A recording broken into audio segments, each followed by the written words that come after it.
দেশপ্রেম ও জাতীয়তাবাদের বার্তা দেওয়া হলেও জাতীয় পতাকার মর্যাদা রক্ষায় এবার প্রশ্নের মুখে পড়েছে ত্রিপুরার উত্তর জেলার কালাছড়া ব্লকের ইচাই লালছড়া গ্রাম পঞ্চায়েত।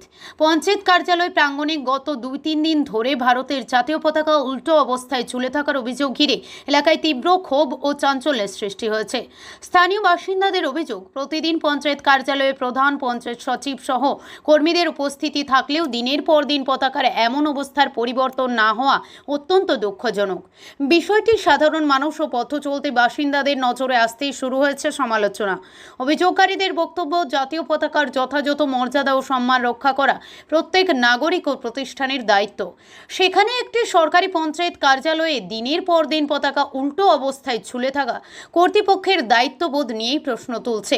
ঘটনাটি প্রকাশ্যে আসার পর রাজনৈতিক মহলেও শুরু হয়েছে আলোচনা। বিশেষ করে পঞ্চায়েতটি বিজেপি পরিচালিত হওয়ায় শাসক দলের জাতীয়তাবাদী অবস্থান নিয়েও স্থানীয়দের একাংশ কটাক্ষ করেছেন। যদিও পঞ্চায়েত কর্তৃপক্ষের পক্ষ থেকে এখনও এ বিষয়ে কোনো স্পষ্ট প্রতিক্রিয়া পাওয়া যায়নি। স্থানীয় বাসিন্দারা দ্রুত পতাকাটি সঠিকভাবে উত্তোলনের পাশাপাশি ঘটনার দায় নির্ধারণ করে সংশ্লিষ্টদের বিরুদ্ধে উপযুক্ত প্রশাসনিক ব্যবস্থা গ্রহণের দাবি জানিয়েছেন। জাতীয় পতাকার মর্যাদা রক্ষায় প্রশাসন বিষয়টি গুরুত্ব দিয়ে দেখবে, এমনটাই প্রত্যাশা এলাকাবাসীর। ধর্মনগর প্রতিনিধির রিপোর্ট, প্রতিদিন ত্রিপুরা।